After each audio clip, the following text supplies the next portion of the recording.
Welcome back, Captain. How can I be of assistance? See you soon, Captain.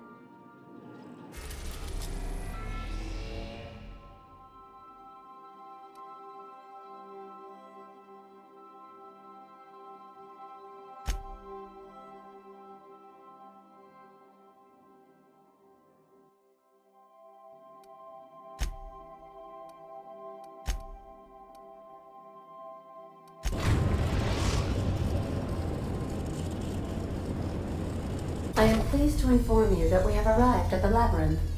Please be advised that the punishment for trespassing is execution. Please be advised that electrical storms on the surface of Tartarus make departure impossible at this time. Resident count is as follows: 3,071. Resident deaths, including but not limited to executions, are as follows: 1,684. Resident escapes are as follows: 0.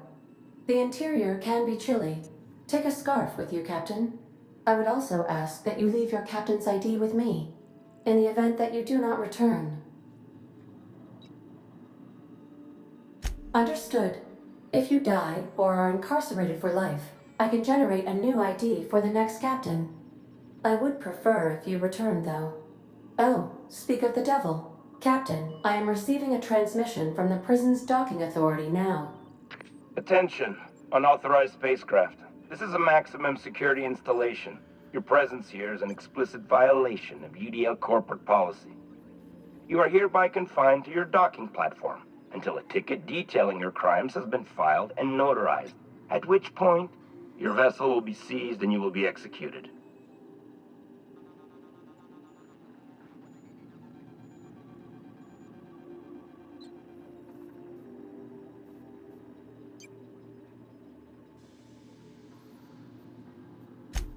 I'm sorry, you people? Did you just cast a generalization on upstanding UDL employees? That's a fine of 200 bits. You're up to 5,708, not including the cost of your execution and the disposal of your remains, which will be assessed posthumously.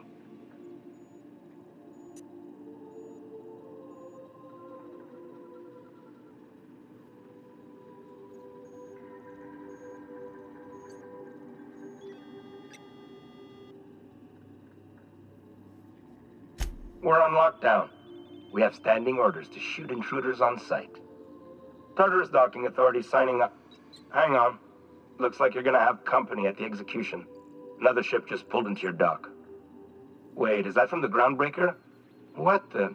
Pay no mind to that. Just have a pleasant day. Transmission terminated. How can I be of assistance?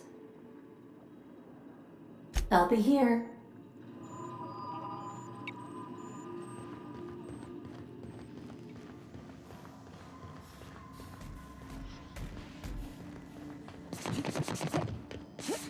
Would you like a reminder on when your next shower is scheduled?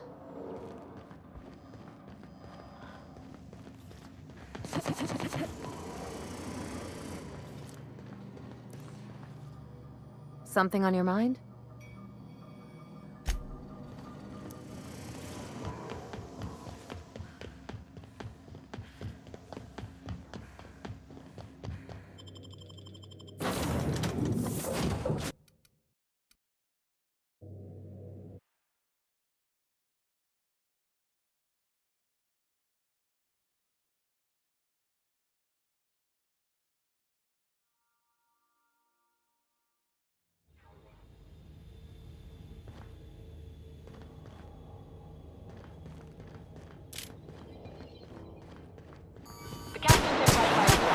What's that noise?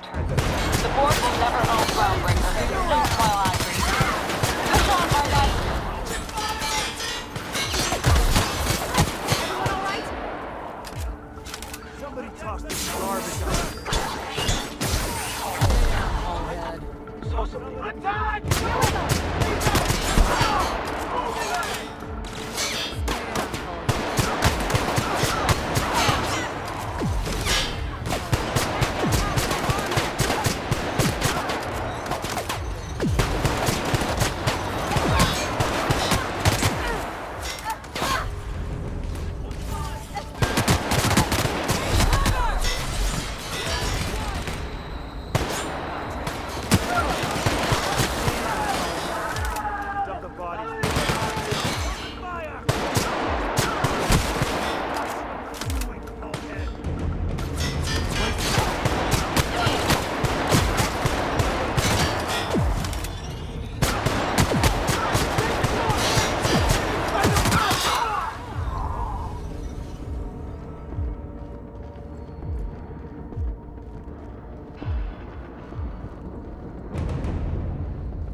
Can't let you take all the glory here, bounty hunter.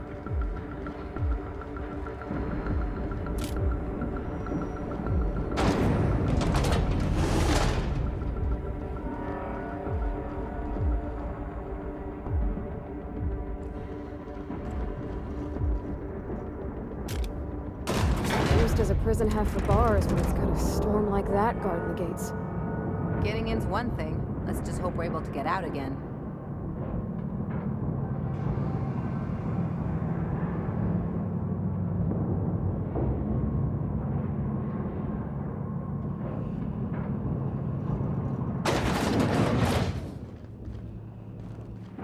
Nice of them to leave us a few options.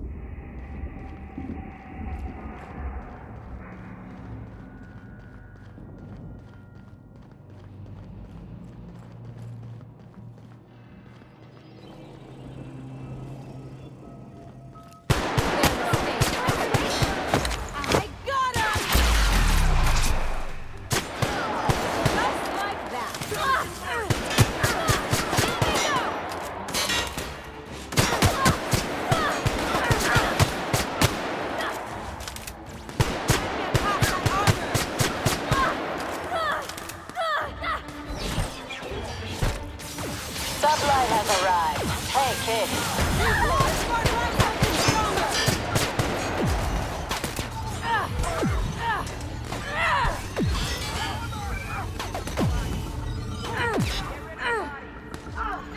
That's the last of him. They're in my sights.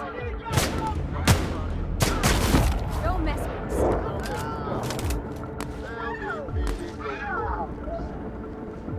Salvage the gear, dump the body.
I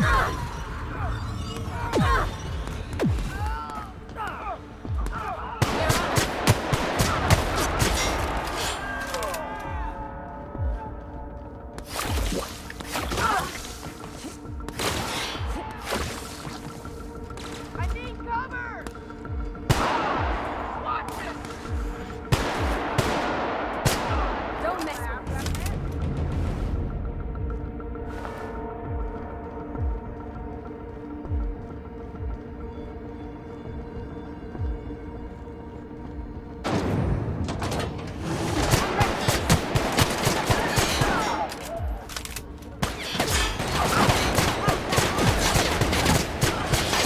The last of them.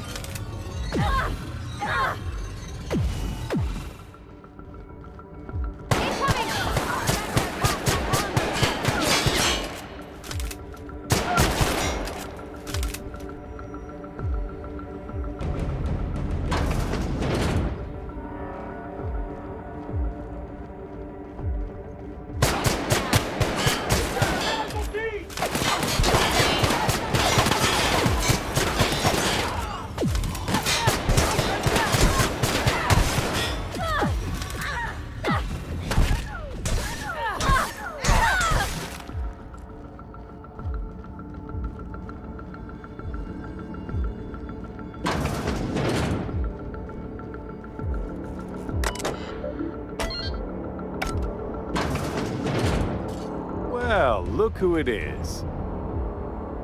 I'll be damned. I was prepping the studio for our announcement, and here you are as a bonus. I had heard you'd taken a mechanic under your wing. What's the matter, girl? Couldn't find actual employment? The captain's treated me right.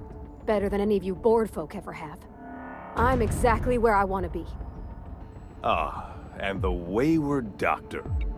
Are you about done with your escapades? We have faces that need lifting, after all. These days, I'm more interested in breaking them. Wouldn't mind taking a swing at yours. When you go off and get yourself shot, try to avoid taking one to the face. I'll want it recognizable to show to my citizens. I'm not in your way, you dullard. You talk to me. You want to go die in a blaze of glory? Be my guest.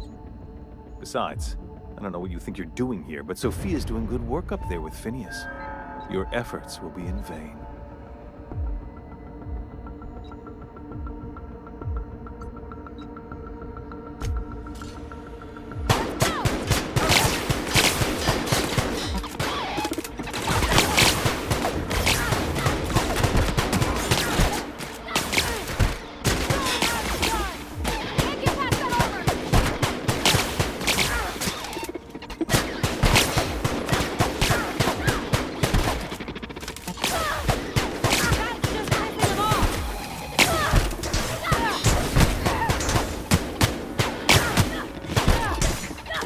Someone else will clean this up, right?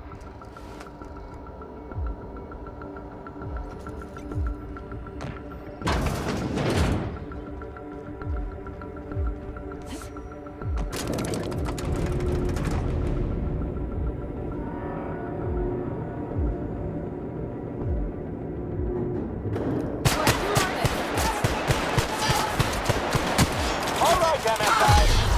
I got one for our suspicious, but the captain needs our help. So, let's get in there and find me down.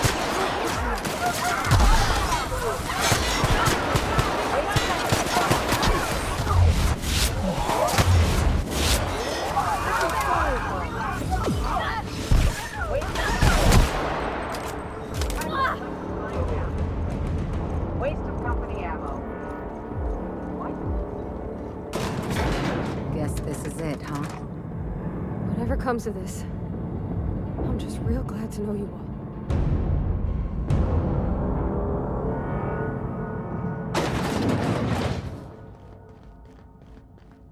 Captain, you have an uncanny talent for complicating my life. You've disrupted the balance of power. You've upset the natural order of things. You've introduced uncertainty, and there is nothing I despise more than uncertainty. Typical. Running your mouth in the middle of a crisis. It's almost as if you delight in chaos. The force of your personality is well documented. I simply never imagined you could turn the system upside down through charisma alone. I should have dealt with you a long time ago. You were always too dangerous to leave unchecked. I suppose I shouldn't be surprised by your impertinence. Leaving you alive was my greatest mistake, but it is a mistake I intend to correct. I have Dr. Wells in my custody. Once I've secured his cooperation, I can move forward with the program. I can repair the damage you've done. I can set things right.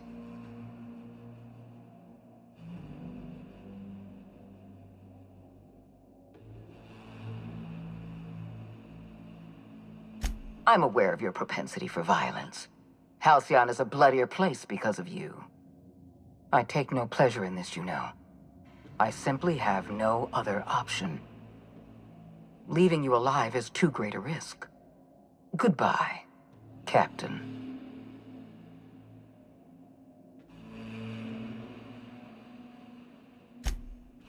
If you insist. This prison is equipped with an automechanical warden. I've had it programmed to eliminate you on sight and rinse your remains down a drain. And don't worry. I will inform Dr. Wells that you died heroically, or something.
Get me out of here!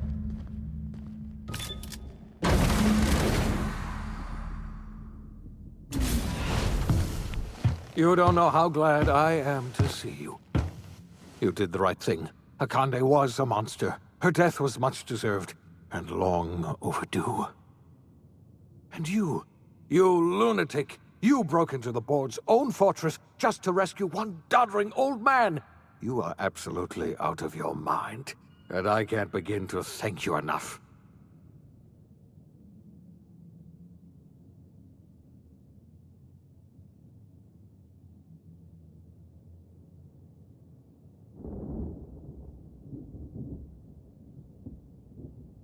Ah, all in a day's work for you, huh?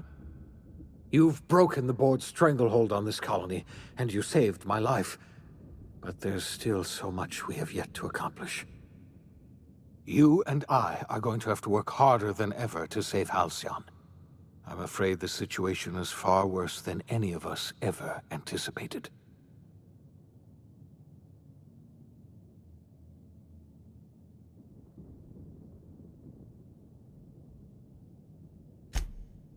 Earth has gone dark.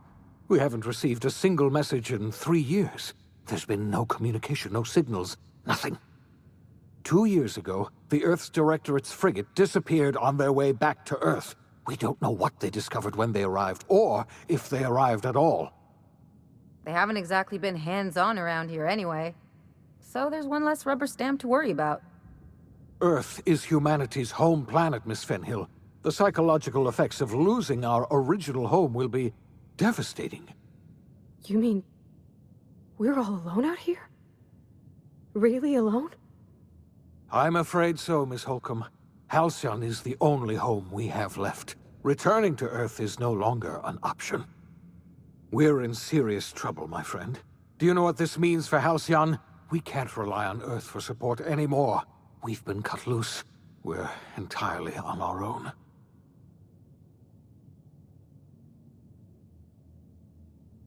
Yes, certainly. I'll help however I can. I don't know what happened, but something must have gone horribly wrong. I don't know why Earth's gone silent. I don't even know if Earth exists anymore. We have no connection back to Earth, and return is likely impossible. We're completely alone out here. I heard it from Akande herself. She tried to pressure me into joining her side, you see. Tried to make me realize that all hope is lost, and that we are alone.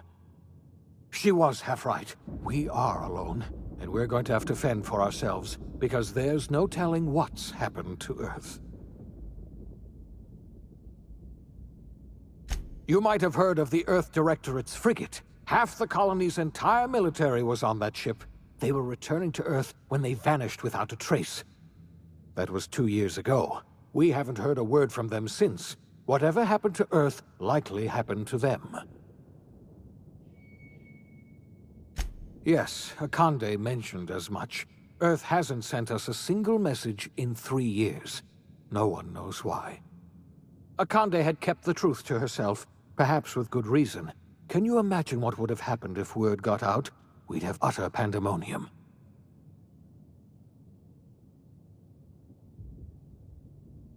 I wasn't trying to hide the truth from you, but after all you've done, I owe you an explanation. Yes, I experimented on the Hope's colonists. Each of my experiments ended in catastrophic failure. Each of my subjects died in agony. You are my first and only success. I didn't tell you about the others because I didn't want to burden you. My failures are my own to bear, not yours. You have every right to think of me that way.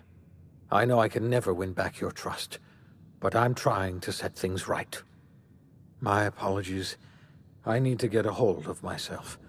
We've far more pressing issues to worry about right now. If you have any more questions, ask me. I'll answer as best I can. Yes, we do. You've done a marvelous thing. You've succeeded where anyone else would have failed, including me. We must begin the revival process immediately, starting with the Hope's brightest minds. And then we're going to fix this damn colony, one problem at a time. We're going to need a leader, and I can't imagine a better person for the job than you. What do you say, old friend? Will you help us?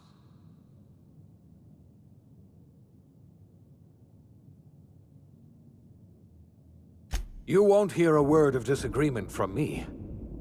You're the best thing to ever happen to Halcyon. If you want to take it upon yourself to lead this colony, you have my support. We're not a colony any longer, are we? Our last connection to Earth has been severed, and so we have been set free. Our future is uncertain, and no one knows what tomorrow holds. Exciting, isn't it?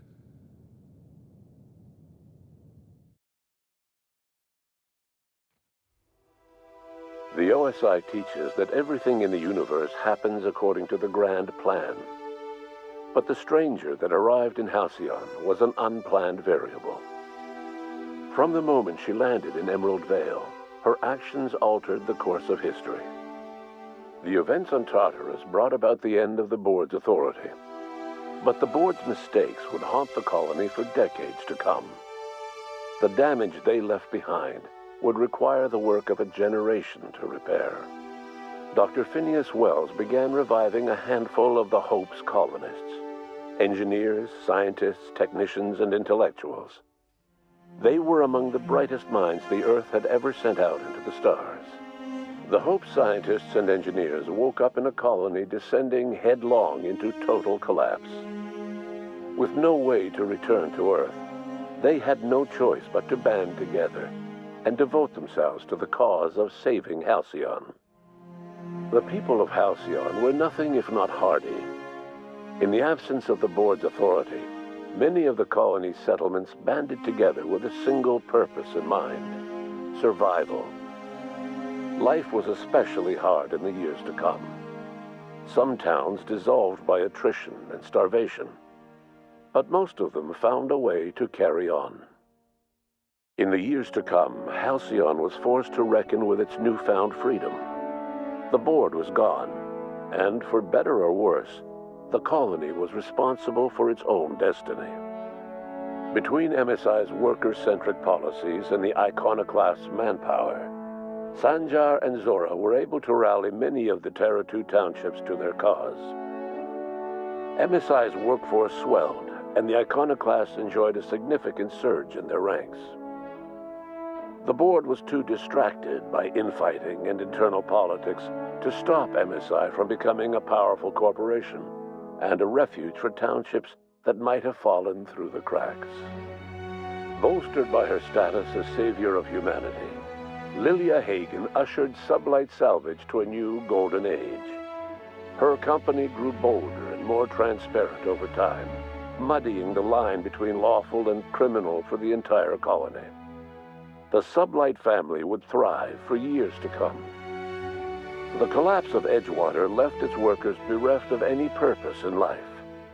Most of them made their way to Adelaide Medevitt's camp, hoping to ingratiate themselves into her favor. Adelaide accepted only a few to her community. The rest were turned away and likely died of starvation. Nevertheless, Adelaide's camp grew into a well-established town. Adelaide McDevitt refused to cooperate with the ongoing effort to save Halcyon from collapse. A sympathetic deserter stole a copy of her research and delivered it to the Hope's scientists. It is unclear how useful Adelaide's research was. An optimistic estimate suggests her work may have bought Halcyon another few years of survival. Adelaide would never know. She died that winter.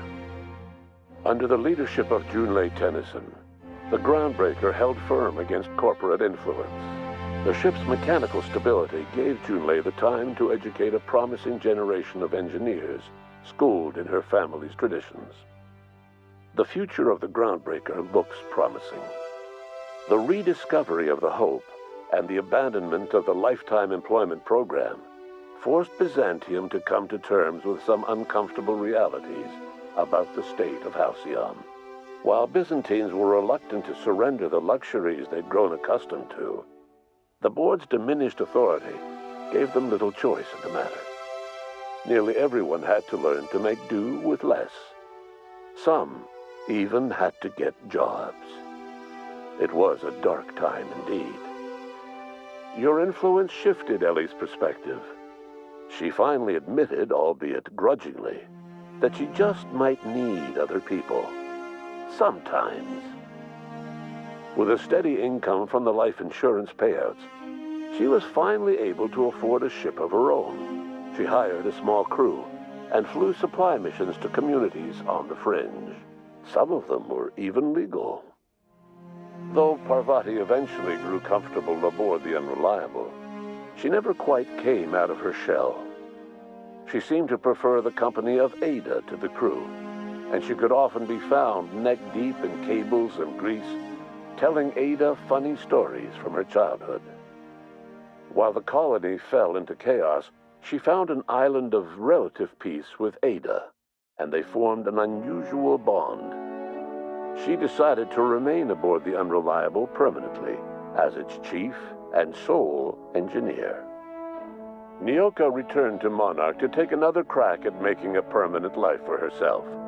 She formed the Charon Group, a mercenary outfit of ragtag survivalists and wilderness experts. Anyone in need of a guide or just looking to throw back a beer and swap stories could find her camping on the trail or clearing an infestation. The SAM unit that accompanied you spread awareness of the product line's superior sanitation and maintenance capabilities across what was left of the colony. This led to a boost in SAM unit sales. Did you know that SAM units are the longest-lasting, toughest-acting cleaning solution in Halcyon? Minister Clark was released from house arrest, and his contact with you gave him a sense of renewed purpose and vigor. Once it became clear that no help would be coming from Earth, he threw his considerable efforts and talents into helping Halcyon manage the crisis before it. As for Dr. Phineas Wells, he spent his remaining years in his orbital lab. He eventually came to terms with his own past and was able to forgive the mistakes of his younger self by devoting his remaining years to serving the colony.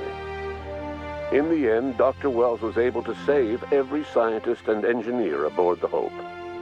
Over the next decade, nearly all of the Hope's remaining colonists were successfully revived. Halcyon saw a period of rapid technological and scientific advancement. Breakthroughs in dietary supplements saved the colony from starvation. Geoengineering projects and social reforms began to change the structure and character of the colony. Dr. Wells laid the groundwork for the project to save the colony, but he would never live to see the fruits of his labor.